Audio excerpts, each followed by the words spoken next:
Deterrence AI, the leading blog in proactive security. Okay, so 2025. AI.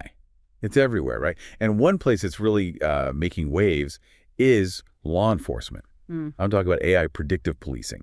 Supposed to be this revolutionary tool, but man, is it causing a stir. You got that right. I think what we really need to do today is, break down AI predictive policing based on what we have, really try to figure out if it's going to, make things safer or if we're looking at some serious issues, bias, civil liberties, that whole thing. Exactly. It's like a huge deal as this tech keeps developing.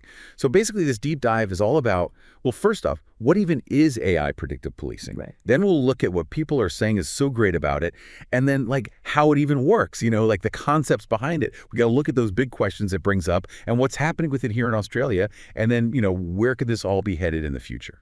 So anyone out there who wants to get the lowdown on all this without spending hours researching, you're in the right spot. All right, let's dive in. Let's start with the basics. What exactly is AI predictive policing? Basically, it uses AI and machine learning to try and predict, right? Like when and where crime might happen. Some even try to predict who might be involved, whether as a criminal or a victim. The idea is to help police act before stuff happens, prevent it, or solve crimes that already happen more efficiently, using these forecasts, basically. And it's not like a one-size-fits-all thing, is it? From what we've seen, there are like two main ways they're doing this. Yeah, there are. So first, you've got place-based prediction. This one tends to cause less controversy. What they do is analyze data from past crimes, where it happened, when, what type of crime, and they combine that with other info, the weather, events happening, even population stuff. The goal is to predict where crime might be more likely, those hotspots, so police can be smarter about where they send their officers. Right. So it's like saying, hey, based on what's happened before, this area is more likely to have, I don't know, thefts on a Saturday night or something. Yeah. Makes sense for using resources efficiently. But then there's the other type, and this one seems to be causing more debate. Right. Person-based prediction. This is where it gets, more complicated and more ethically questionable for a lot of people.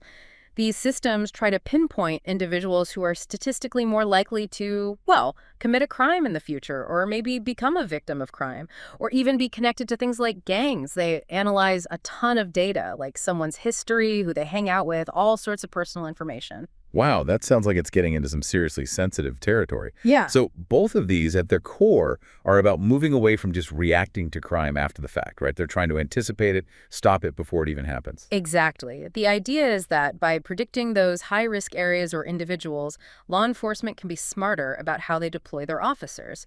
And hopefully that visible presence will deter some crime from happening in the first place. Or in the case of person-based, maybe closer monitoring can help. Okay, so now we've got a grasp of the basics, what it is. Let's look at why it's gaining traction. What are the big reasons people are giving for using AI to predict crime? Well, those who are in favor of it have, several main arguments. First one is that resource allocation thing we talked about.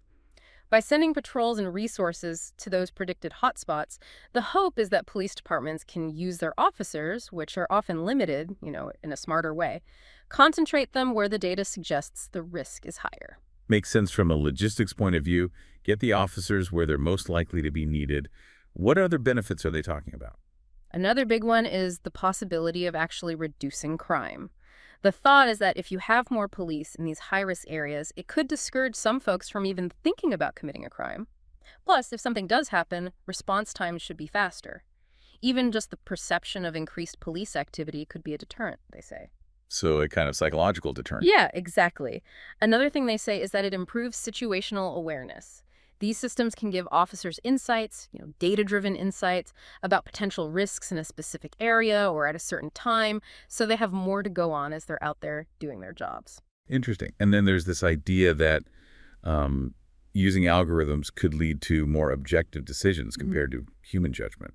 That seems like a pretty tricky area, though. Oh, it is. It's a big point of debate. Some argue that algorithms could be more objective because they're based on these data patterns, not on, human intuition, which can be clouded by biases.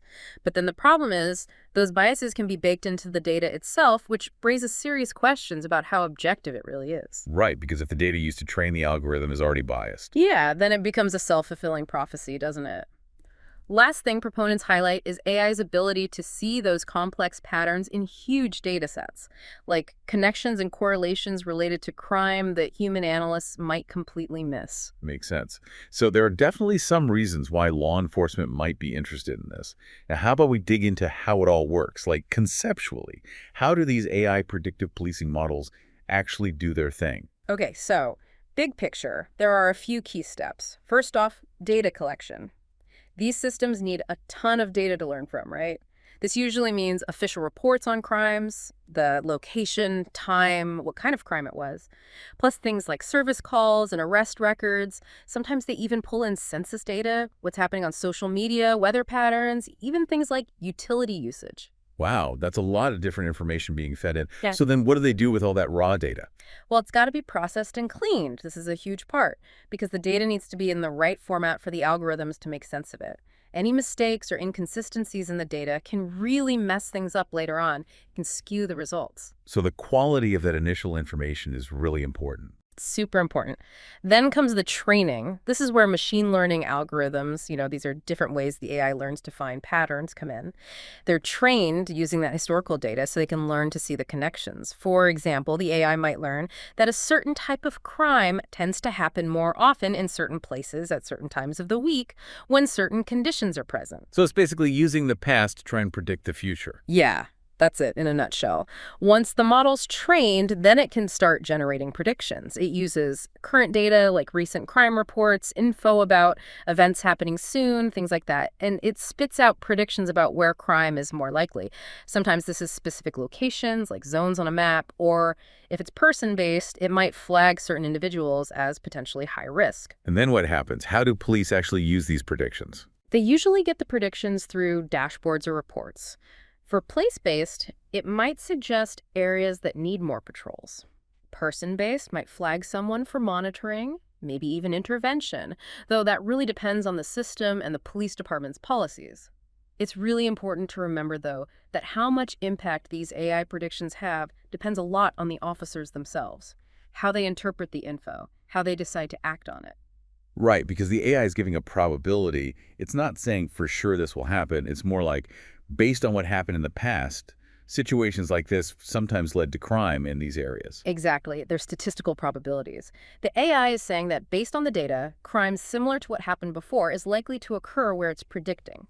It's not predicting individual behavior with absolute certainty. No crystal ball here. Got it. So we've talked about what AI predictive policing is and how it's supposed to work. Now let's get into some of the big questions it's raising. Definitely. It might sound good on paper, but there are some serious things to consider, Transparency, accountability, these are big ones. Let's start with how these systems actually reach their predictions. A lot of our sources talk about these algorithms being what they call a black box. What does that even mean? Well, a lot of these algorithms, they're proprietary, which means they're secret.